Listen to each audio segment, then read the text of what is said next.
Passenger വാഹനങ്ങൾ ചെയ്തിട്ടുണ്ടായിരുന്നു. പക്ഷേ ഇന്ന് നമ്മൾ കൊണ്ടുവന്നിട്ടുള്ളത് ഗുഡ്സ് കാരിയർ വാഹനങ്ങളായിട്ടാണ്. അപ്പോൾ ഇതാണ് നമ്മുടെ വാഹനം. ഇതൊക്കെ നമ്മൾ സ്റ്റോക്കിൽ കിടക്കുന്നതാണ്. അപ്പോൾ എത്ര കളറിലാണ് ഈ വാഹനം വരുന്നതെന്ന് വെച്ചാൽ ഫസ്റ്റ് മഞ്ഞ വരുന്നുണ്ട്, പിന്നെ നമുക്ക് നീല വരുന്നുണ്ട്, പിന്നെ നമുക്ക് ചുമപ്പും പച്ചയിലും വരുന്നുണ്ട്. അത് മാത്രമല്ല ഇവർ ആക്ച്വലി നമ്മളിപ്പോൾ വന്നിട്ടുള്ളത് അതുലിൻ്റെ വെയിൽമാൻ മോട്ടോഴ്സ് കാടാങ്കോടുള്ള NH ബൈപ്പാസിൻ്റെ സൈഡിലുള്ള ഷോറൂമിലാണ്. അപ്പോൾ ഇവർ നമ്മൾക്ക് ഗുഡ്സ് കാരിയർ ട്രക്കിൽ തന്നെ ആക്ച്വലി ഡെലിവറി വാൻ പോലെ ഒരു കവേർഡ് ബോഡി ആയിട്ട് സെറ്റപ്പ് ചെയ്തിട്ട് കൊടുക്കുന്നുണ്ട്. അങ്ങനത്തെ ഒരു ഓപ്ഷനും ഇവർ തരുന്നുണ്ട്. അപ്പോൾ നമ്മൾ ഇന്ന് റിവ്യൂ ചെയ്യാൻ പോകുന്നത് ഈ വാഹനത്തിനെ പറ്റിയിട്ട്. അപ്പോൾ നമുക്ക് അധികം ലാഗ് അടിക്കാതെ വേഗം വീഡിയോയിലേക്ക് കിടക്കാം. അപ്പോൾ ആദ്യം പറയുകയാണെങ്കിൽ ഈ വാഹനത്തിൻ്റെ ഇതൊരു ഗുഡ്സ് കാരിയർ ട്രക്കാണ്. ഗുഡ്സ് ട്രക്കല്ല, ഓട്ടോ ആണല്ലോ. അപ്പോൾ പെട്ടി ഓട്ടോ ആകുമ്പോൾ എൻ്റെ ഏറ്റവും ഇമ്പോർട്ടൻറ്റ് കാര്യം എന്താണെന്ന് വെച്ചാൽ മൈലേജ് ആണ്. അതെ, മൈലേജ് ഇതിൻ്റെ വാഹനത്തിന് വരുന്ന around 35 to 36 kilometre per litre mileage വരുന്നുണ്ട്. പിന്നെ ഇതിൻ്റെ എഞ്ചിൻ എന്ന് പറഞ്ഞാൽ 435 cc പ്യൂർലി മെക്കാനിക്കൽ എഞ്ചിനാണ്, റേഡിയേറ്റർ ഇല്ലാത്ത മെക്കാനിക്കൽ എഞ്ചിനാണ്. അതിൻ്റെ എഞ്ചിൻ ഞാൻ എവിടെയാണെന്ന് പറഞ്ഞുതരാം. ഇതാണ് എൻ്റെ എഞ്ചിൻ്റെ ഇത് വരുന്നത്. നമ്മുടെ ഈ ലോഡിംഗ് ബേൻ്റെ ഏരിയയിലാണ് വരുന്നത്. അപ്പോൾ ഇത് നമുക്ക് ലിഫ്റ്റ് ചെയ്ത് കഴിഞ്ഞിട്ട് ഈ ഒരു ഏരിയ ലിഫ്റ്റ് ചെയ്ത് കഴിഞ്ഞാൽ നമുക്ക് ആക്ച്വലി ഇവിടെ ചാരി വയ്ക്കാം. ഇതാണ് ആ വാഹനത്തിൻ്റെ എഞ്ചിൻ വരുന്നത്. കംപ്ലീറ്റ്ലി മെക്കാനിക്കൽ എഞ്ചിനാണ്. മുന്നേ വന്നിട്ടുണ്ടായിരുന്നില്ല, ആക്ച്വലി സെൻസറിൽ എഞ്ചിനായിരുന്നു, പിന്നെ റേഡിയേറ്റർ ഉണ്ടായിരുന്നു. ഇപ്പോൾ നമുക്ക് റേഡിയേറ്റർ വരുന്നില്ല, അതുപോലെ തന്നെ സെൻസറില്ലാത്ത എഞ്ചിനാണ്. അപ്പോൾ ഏത് വർക്ക്ഷോപ്പിൽ കൊണ്ടായാലും നമുക്ക് സുഖമായിട്ട് വാഹനത്തിൻ്റെ സർവീസും ചെയ്യാൻ പറ്റുന്നത്. എന്തെങ്കിലും ചെറിയ വേറെ ടയർ വരികയാണെങ്കിലും നമുക്ക് സുഖമായിട്ട് ചെയ്യാൻ പറ്റും. അത് മാത്രമല്ല ഈ വാഹനം സ്റ്റാർട്ട് ചെയ്യാൻ വേണ്ടിയിട്ട് നമുക്ക് വേറൊരു ഓപ്ഷൻ കൂടി ഉണ്ട്. വണ്ടിയുടെ ഉള്ളിൽ നിന്നല്ലാണ്ട് ഈ ഒരു കയർ ഉപയോഗിച്ചിട്ട് ഇവിടുത്തെ ഈ റോട്ടർ ഉപയോഗിച്ചിട്ട് നമുക്ക് ഇത് ആക്ച്വലി കയർ കെട്ടി കഴിഞ്ഞിട്ട് നമുക്ക് വലിച്ചു കഴിഞ്ഞാൽ വാഹനം സ്റ്റാർട്ട് ചെയ്യാൻ പറ്റും. അതൊരു രണ്ടാമത്തെ ഫീച്ചറാണ്. അതായത് നമ്മൾ വാഹനം ഓൾറെഡി മുന്നിൽ നിന്ന് ഈ ഒരു ഏരിയയിൽ നിന്ന് നമുക്ക് ക്യാബിൻ്റെ ഉള്ളിൽ നിന്ന് സ്റ്റാർട്ട് ചെയ്യാൻ പറ്റും. അല്ലാത്ത പക്ഷം നമുക്ക് ഈ ഒരു ഓപ്ഷനിൽ നിന്നും സ്റ്റാർട്ട് ചെയ്യാൻ പറ്റും. പിന്നെ അതിൻ്റെ എഞ്ചിൻ്റെ CC ഞാൻ പറഞ്ഞല്ലോ, 435 cc എഞ്ചിൻ തന്നെയാണ് വരുന്നത്. പിന്നെ 5.7 കിലോവാട്ട് പവറും അതുപോലെ തന്നെ 19 Nm ഓഫ് ടോർക്കുമാണ് ഈ വാഹനം പ്രൊഡ്യൂസ് ചെയ്യുക. ഇനി ഇതൊരു ഗുഡ്സ് കാരിയർ ട്രക്കായ കാരണം ഈ ഒരു ബേ ആണ് നിങ്ങൾക്ക് എല്ലാവർക്കും അറിയേണ്ടത് അല്ലേ. അപ്പോൾ ഈ ഒരു ബേൻ്റെ മൊത്തം കപ്പാസിറ്റി എങ്ങനെയാണെന്ന് വെച്ചാൽ ഇതിൻ്റെ നീളം വരുന്നത് 5.5 അടി നീളമാണ് വരുന്നത്. പിന്നെ വിഡ്ത്ത് എന്ന് പറഞ്ഞാൽ 4.25 അടിയാണ് വിഡ്ത്ത് വരുന്നത്. പിന്നെ ഡെപ്ത്ത് 1 അടിയാണ് ഡെപ്ത്ത് വരുന്നത്. അപ്പോൾ നിങ്ങൾക്ക് സുഖമായിട്ട് അത്യാവശ്യമായ സാധനങ്ങളൊക്കെ കയറ്റിയിട്ട് കൊണ്ടുപോകാൻ പറ്റുന്നതാണ്. അപ്പോൾ അത്യാവശ്യം നല്ല പേലോഡ് കപ്പാസിറ്റി ഈ വാഹനത്തിന് വരുന്നുണ്ട്. പിന്നെ റിയറിലേക്ക് വരികയാണെങ്കിൽ അതുലിൻ്റെ ബാഡ്ജിങ് കാണാം. നമുക്ക് ഫ്രണ്ട് വശം നോക്കാം കേട്ടോ. നോക്കുകയാണെങ്കിൽ നമുക്ക് അതുൽ ജെമ്മൈ ബാഡ്ജിങ് കാണാം. ഇവിടെ ഒരു റബ്ബറിൻ്റെ ഒരു ബുഷ് പോലെ ഇങ്ങനെ ഒരു ഡിസൈൻ കൊടുത്തിട്ടുണ്ട്. അത്യാവശ്യം കാണാൻ കുറച്ചൊരു സ്പോർട്ടി ലുക്കിന് വേണ്ടിയിട്ട്. പിന്നെ സ്പോർട്ടി ഗ്രാഫിക്സ് ആണ് സൈഡിലൊക്കെ വരുന്നത് കണ്ടോ. ഒരു ഗ്രേ ഗ്രാഫിക്സ് കൊടുത്തിട്ടുണ്ട്. പിന്നെ ഡോറിൽ നമുക്ക് അതുലിൻ്റെ ബാഡ്ജിങ് കാണാം. ഹാലജൻ ഹെഡ് ലാംപ്സ് ആണ് വരുന്നത്, ഹാലജൻ ടേൺ ഇൻഡിക്കേറ്റേഴ്സ്. അതുലിൻ്റെ ഒരു ലോഗോ കാണാം, ഇവിടെ നമ്പർ പ്ലേറ്റ് വരുന്നത്. പിന്നെ ഒരു അതുലിനെ എന്തുകൊണ്ട് മറ്റ് ഓട്ടോകളിൽ നിന്ന് വേറെടുത്ത് നിൽക്കുന്നു എന്ന് പറയുകയാണെങ്കിൽ ഈ ഒരു സംഭവമാണ്. ഇത് ആർമാണ്, ലോവർ ആം. ഈ ഒരു വീല് സപ്പോർട്ടിൻ്റെ ഒരു കാര്യമാണ്. അതായത് ഇത് പിന്നാണ്. ഈ ഒരു പിന്നും അതുപോലെ തന്നെ ഈ വാഹനത്തിൽ വരുന്ന കോൺസെപ്റ്റ് പറഞ്ഞൊരു സംഭവമുണ്ട്. അത് കുറച്ചൊരു ടെക്നിക്കൽ ടേമാണ്, ഡ്രൈവേഴ്സിന് യൂഷ്വലി അറിയും. അതെങ്ങനെയാണെന്ന് വെച്ചാൽ ഈ ഒരു ലോവർ ആം കുറച്ചുകൂടി വലുതാണ്. ഇതിൻ്റെ കോമ്പറ്റീറ്റേഴ്സിനെ അപേക്ഷിച്ചിട്ട് കുറച്ചുകൂടി വലുതായതുകൊണ്ട് തന്നെ പെട്ടെന്ന് ഒടിയാനൊന്നും ചാൻസ് ഇല്ല. അത് മാത്രമല്ല കോൺസെപ്റ്റും കുറച്ചുകൂടി സ്ട്രെങ്ത്ഫുള്ളാണ്. അപ്പോൾ ഈ വാഹനത്തിൻ്റെ ബെയറിംഗ് ഒക്കെ നമ്മളിങ്ങനെ വാഹനം ചാടുമ്പോൾ ഇതിങ്ങനെ ബെയറിംഗ് അടിച്ചടിച്ചടിച്ച് യൂഷ്വലി ചില വാഹനങ്ങളിൽ വേഗം കേട് വരും. പക്ഷേ അതുലിൻ്റെ എന്താണെന്ന് വെച്ചാൽ ഇതിൻ്റെ ഐറ്റംസ് എല്ലാം കുറച്ചുകൂടിയും റിലയബിളും അതുപോലെ തന്നെ സ്ട്രെങ്ത്ത് കൂട്ടിയിട്ടുണ്ടാക്കിയത് കാരണം നമുക്ക് ആ ഒരു ഒടിവ് വരൽ കുറവായിരിക്കും. അത് കുറച്ചുകൂടിയും ഒരു സ്ട്രെങ്ത് ഈ വീലിന് വരും. അപ്പോൾ നമുക്ക് ഇപ്പോൾ നമ്മുടെ അറിയാലോ, നമ്മുടെ നാട്ടിലത്തെ റോഡ് കൂടെ ഒക്കെ ഓടിക്കുമ്പോൾ കുണ്ടും കൂടിയൊക്കെ ചാടുമ്പോഴും വാഹനം നല്ല സ്റ്റേബിളും അതുപോലെ തന്നെ കുറച്ച് കാലം കൂടിയും ഈട് നിൽക്കും. അപ്പോൾ ഞാൻ ഒരു നാട്ടിലത്തെ റോഡിൻ്റെ കാര്യങ്ങൾ പറഞ്ഞപ്പോഴാണ് നമുക്ക് ഏകദേശം ഒരു ഓഫ് റോഡിങ് പോലെ തന്നെയാണല്ലോ. അപ്പോൾ ഏത് കുണ്ടും കുഴി കൂടെ നമുക്ക് കൊണ്ടുപോകാൻ പറ്റും. കാരണം ഈ വാഹനത്തിൻ്റെ ഗ്രൗണ്ട് ക്ലിയറൻസ് എന്ന് പറഞ്ഞാൽ 240 മില്ലിമീറ്ററാണ് ഗ്രൗണ്ട് ക്ലിയറൻസ് വരുന്നത്. പിന്നെ വീൽ ബേസ് ഏറ്റവും ബെസ്റ്റ് ഇൻ സെഗ്മെൻ്റ് ആണ്. കാരണം 2105 മില്ലിമീറ്ററാണ് ഇതിൻ്റെ വീൽ ബേസ് വരുന്നത്. വീൽ ബേസ് കൂടി എന്താ ഗുണം എന്നറിയോ?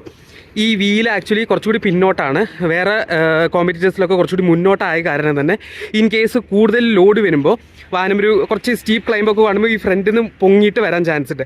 പക്ഷേ ഈ വീല് കുറച്ചുകൂടി പിന്നിൽ പ്ലേസ് ചെയ്ത കാരണം വാഹനം ഒന്നുകൂടിയും കയറ്റം കയറുമ്പോഴൊക്കെ സ്റ്റേബിളായിട്ട് ഫ്രണ്ട് പൊങ്ങാത്ത രീതിയിലാണ് പോകുക. അതാണ് വീൽ ബേസ് കൂടിയതിൻ്റെ ഒരു ബെനിഫിറ്റ്. ഇനി നമുക്ക് വാഹനത്തിൻ്റെ ഇൻറ്റീരിയർസിലേക്ക് പോകാം. ഇൻറ്റീരിയർസിലേക്ക് പോകുന്നതിന് മുന്നേ ഇതാണ് സൈഡ് മിറർ വരുന്നത് നമുക്ക്. പിന്നെ ഇത് ആക്ച്വലി കുറച്ചുകൂടി നല്ലൊരു ടെക്നിക്കൽ രീതിയിലാണ് ഈ ഒരു വിൻഡോ ഡിസൈൻ ചെയ്തിട്ടുള്ളത്. അതെന്താണെന്ന് വെച്ചാൽ എത്രയും നമുക്ക് തിരിച്ചിട്ട് ഇങ്ങനെ വെക്കാൻ പറ്റും. ഇങ്ങനെ വെക്കണതിൻ്റെ ഗുണം എന്താണെന്ന് വെച്ചാൽ നമ്മൾ സ്ട്രെയിറ്റ് പോകുമ്പോൾ, അതായത് ഇവിടുന്ന് കാറ്റടിക്കുമല്ലോ, ഫ്രണ്ടിൽ നിന്ന് കാറ്റടിക്കുമ്പോൾ അത് ഇങ്ങോട്ട് തട്ടിയിട്ട് ഉള്ളിലേക്ക് പോകും. അപ്പോൾ ക്യാബിൻ്റെ ഉള്ളിൽ കുറച്ചുകൂടി എയറി ഫീൽ ഉണ്ടാവും, അതായത് വെന്റിലേഷൻ കുറച്ചുകൂടി ബെറ്റർ ആയിട്ട് പ്രൊവൈഡ് ചെയ്യും. അപ്പോൾ നമ്മൾ ഇന്റീരിയർസിലേക്ക് കയറാൻ സുഖമായിട്ട് കയറാൻ പറ്റുന്നുണ്ട്. ഇൻഗ്രഷനൊന്നും വലിയ കുഴപ്പമൊന്നുമില്ല. അപ്പോൾ ഏറ്റവും ബെസ്റ്റ് ക്യാബിൻ സ്പേസ് ആണ് ഈ ഒരു സെഗ്മെന്റിൽ വരുന്നത്. അത്യാവശ്യം ഹെഡ് റൂം ഉണ്ട്. പിന്നെ നമുക്ക് വിസിബിലിറ്റി ആണെങ്കിലും എനിക്ക് ഇങ്ങനെ കുമ്പിട്ടിരുന്നിട്ട് ചില ഓട്ടോകളാണെങ്കിലും നമുക്ക് കുമ്പിട്ടിരുന്നിട്ട് കുറച്ച് ഫ്രണ്ടിലേക്ക് നോക്കണം. പക്ഷേ ഇതിനൊന്നും അതിൻ്റെ ഒരു ആവശ്യം വരുന്നില്ല. നമുക്ക് ഹസാർഡ് ലൈറ്റ് ഒന്ന് സ്വിച്ച് ഓഫ് ചെയ്യാം. ഇതാണ് ഹസാർഡ് ലൈറ്റിൻ്റെ സ്വിച്ച്. പിന്നെ ഇതാണ് ഹെഡ് ലൈറ്റിൻ്റെ ഓപ്ഷൻ. പിന്നെ വൈപ്പറിൻ്റെയും ഇതാണ് നമ്മുടെ ഇൻസ്ട്രുമെന്റ് ക്ലസ്റ്റർ വരുന്നത്, സ്പീഡോമീറ്റർ, അതുപോലെ തന്നെ അതിൻ്റെ ബാഡ്ജിങ് കൊടുത്തിട്ടുണ്ട്, ഫ്യൂൽ ഗോജ്, പിന്നെ ഫസ്റ്റ് എയ്ഡ് ബോക്സ്.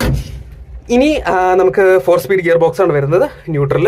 അതുപോലെ തന്നെ ഇത് സ്റ്റാർട്ട് ചെയ്യാനുള്ള ഓപ്ഷൻ, ഇത് ഹെഡ്ലൈറ്റ് ഓൺ ആക്കാനും മറ്റേ ഡിപ്പർ ഓപ്ഷൻ ആണ് വരുന്നത്. പിന്നെ ടേൺ ഇൻഡിക്കേറ്റേഴ്സ് എല്ലാം, ഹോണും നമുക്ക് വണ്ടി സ്റ്റാർട്ട് ചെയ്തിട്ട് കേൾപ്പിക്കാം. ഇതെല്ലാം നോർമൽ ആയിട്ടുള്ള ഒരു സംഭവം തന്നെയാണ്. പിന്നെ നമുക്ക് റിവേഴ്സ് ഗിയർ വരുന്നു, ഡീകംപ്രഷൻ, വണ്ടി സ്റ്റോപ്പ് ആക്കാനുള്ള ഓപ്ഷൻ.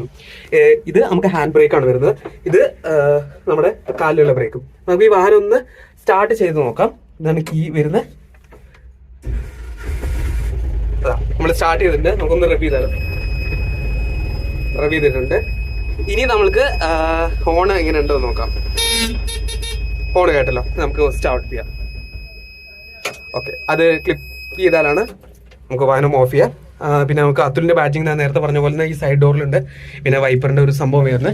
ഇനി നമുക്ക് വാഹനം എക്സിറ്റ് ചെയ്യാം. എക്സിറ്റ് ചെയ്ത് ഈ ഒരു സംഭവം പുള്ളി ചെയ്ത് കഴിഞ്ഞാൽ നമുക്ക് പുറത്തേക്ക് ഇറങ്ങാൻ പറ്റും. അപ്പോൾ ഞാൻ ഒന്നുകൂടി നമുക്ക് ക്യാബിൻ കാണിച്ചു തരാം. അത്യാവശ്യം നല്ല ലെതറിന്റെ കംഫർട്ടബിൾ ആയ സീറ്റ്സ് ആണ് വരുന്നത്. പിന്നെ പിന്നിൽ ബാക്ക് സപ്പോർട്ട് വരുന്നുണ്ട്. പിന്നെ ഒന്നുകൂടി വെന്റിലേഷൻ ചെയ്യാൻ വേണ്ടിയിട്ട് നമുക്ക് ഇവിടെ വിൻഡോസ് വരുന്നുണ്ട്. അപ്പോൾ ഈ ഒരു ഡോറ് നമുക്ക്, ഈ ഒരു വിൻഡോ നമുക്ക് ഈ ഒരു സംഭവം പോലെ തന്നെ ആക്കാം. അപ്പോൾ എന്താണെന്ന് വെച്ചാൽ ഞാൻ ഇത് ആക്കി കഴിഞ്ഞിട്ട് ഇങ്ങനെ ആക്കി കഴിഞ്ഞാൽ കാറ്റടിച്ചിട്ട് വെന്റിലേഷൻ ഉള്ളിലേക്ക് പോകും. എനിക്ക് ഇന്ന് അടയ്ക്കാം. അയ്യോ, ഇത് ഇങ്ങനെയാണ് അടയ്ക്കുന്നത്. ഓക്കെ, അടഞ്ഞിട്ടില്ല. ഒരു മിനിറ്റ്, ഒന്നുകൂടി കുറച്ചുകൂടി സ്ട്രെങ്ത് ഫുള്ളായിട്ട് അടയും. അപ്പോൾ ഇതൊക്കെയായിരുന്നു വാഹനത്തെ പറ്റിയിട്ടുള്ള വിശേഷങ്ങൾ. ഇതാണ് വണ്ടിയുടെ ലോഡിംഗ് ബേ വരുന്നത്. ഞാൻ നേരത്തെ പറഞ്ഞല്ലോ, ഇത്രയും അടികളാണ് വരുന്നത്. 5.5 അടി നീളം, പിന്നെ 1 അടി ഡെപ്ത്, പിന്നെ വീതി 4.25 അടിയാണ് വരുന്നത്. പിന്നെ നമുക്ക് റിയറിലേക്ക് വരികയാണെങ്കിൽ അതുലിൻ്റെ ബാഡ്ജിങ് കാണാം, അതുൽ ജെമൈ ബാഡ്ജിങ് കാണാം. പിന്നെ ഇവിടെ തന്നെ നമ്പർ പ്ലേറ്റ് വരുന്നത്, നമ്പർ പ്ലേറ്റിനുള്ള ലൈറ്റ്, ഇത് എല്ലാം നോർമലാണ്. Turn indicators, reverse lights, reflectors, brake ലൈറ്റ്സും റിയർ ലൈറ്റ്സും. പിന്നെ ഇവിടെ ഒരു ഗ്രില്ല് പോലൊരു സംഭവം ഡിസൈൻ കൊടുത്തിട്ടുണ്ട്. പിന്നെ ഇവിടെ ഒരു തണ്ടും ഇതും കൊടുത്തിട്ടുണ്ട്. അപ്പോൾ നേരത്തെ പറഞ്ഞ പോലെ ഇവിടുന്ന് നമുക്ക് വാഹനം സ്റ്റാർട്ട് ചെയ്യാവുന്നതാണ്. അതൊക്കെയായിരുന്നു ഈ വാഹനത്തിനെ പറ്റിയിട്ടുള്ള വിശേഷങ്ങൾ. പിന്നെ ഒന്നുകൂടി എന്താണെന്ന് വെച്ചാൽ നമുക്കിത് മൊത്തം എല്ലാ സൈഡത്തെ ഒരു ബാരിക്കേഡ് പോലെയുള്ള സംഭവം നമുക്ക് തുറക്കാൻ പറ്റും. അതായത് ഇതൊന്ന് ക്ലിപ്പ് ചെയ്തിട്ട് ഇങ്ങനെ തുറന്നു കഴിഞ്ഞാൽ ഇതാ ഇതിങ്ങനെ തുറക്കാം. അത് മാത്രമല്ല ഇവിടെ കൂടിയും തുറന്നു കഴിഞ്ഞാൽ നമുക്ക് ലോഡിങ് ഒന്നുകൂടിയും എളുപ്പമാക്കാൻ വേണ്ടിയിട്ടാണ് ഈ ഒരു സംഭവം വന്നിട്ടുള്ളത്. ഇതുകൂടി നമ്മൾ ചെയ്യുകയാണെങ്കിൽ ഇതാ ഇതുകൂടി ഒന്ന് പിന്നിക്കാക്കാം. ഇതാ സുഖമായിട്ട് നമുക്ക് സാധനങ്ങളൊക്കെ, വെയിറ്റുള്ള സാധനങ്ങളൊക്കെ സുഖമായിട്ട് കയറ്റാൻ പറ്റും. പിന്നെ ഈ വാഹനത്തിൽ വരുന്നൊരു ഡിപ്പ് പെയിൻറ്റിംഗ് ആണ്. അതായത് ഈ വാഹനം ഒരു പെയിൻറ്റിൻ്റെ ഒരു സൊല്യൂഷനിലേക്ക് വാഹനം മുക്കി കഴിഞ്ഞിട്ടാണ് ഇതിൻ്റെ ചാസി എടുക്കുന്നത്. അപ്പോൾ എന്താ ഗുണമെന്ന് വെച്ചാൽ എല്ലാവിടെയും വാഹനം ഈക്വലി പെയിൻ്റ് ആവും. അപ്പോൾ തുരുമ്പിനുള്ളൊരു ഓപ്ഷൻ ഒന്നും കൊടുക്കുന്നില്ല. വേറെ കോമ്പറ്റീറ്റേഴ്സ് അതൊക്കെ നമ്മൾ യൂഷ്വലി സ്പ്രേ ചെയ്തിട്ടാണ് പെയിൻറ്റ് ചെയ്യുന്നതെങ്കിൽ ഇത് ഡിപ്പ് പെയിൻറ്റിംഗ് ആണ് വരുന്നത്. അപ്പോൾ എല്ലാവിടെയും ഈക്വലായിട്ട് പെയിൻറ്റ് അപ്ലൈ ആവും. അതാണ് ഈ ഒരു വാഹനത്തിൻ്റെ ഹൈലൈറ്റ്. പിന്നെ അതിൻ്റെ മുകളിലൊരു കോട്ടിങ് വരുന്നുണ്ട്, അപ്പോൾ റസ്റ്റിംഗ് ഒക്കെ ഒഴിവാക്കാൻ വേണ്ടിയിട്ട്. അത് മാത്രമല്ല പെയിൻറ്റിൻ്റെ ക്വാളിറ്റി കുറച്ചുകൂടിയും കാലം ഈട് നിൽക്കും. അപ്പോൾ അതൊക്കെയായിരുന്നു ഈ വാഹനത്തിനെ പറ്റിയിട്ടുള്ള വിശേഷങ്ങൾ. നമ്മുടെ ട്രാൻസ്പോർട്ട്, അതായത് പാസഞ്ചർ വേരിയൻ്റ് ഇവിടെ കിടക്കുന്നുണ്ട്. അപ്പോൾ ഇതിൻ്റെ വീഡിയോ ഞാൻ ഇവിടെ ടാഗ് ചെയ്താണ്. ആദ്യം ഞാൻ പറഞ്ഞിട്ടുണ്ടായിരുന്നു ഈ വാഹനത്തിനെ പറ്റിയിട്ടുള്ള നമ്മൾ ഡീറ്റെയിൽ റിവ്യൂ ചെയ്തിട്ടുണ്ടായിരുന്നു. അപ്പോൾ ഓടിക്കാനും അത്യാവശ്യം നല്ല കംഫർട്ടബിൾ ആയിരുന്നു ഈ വാഹനം.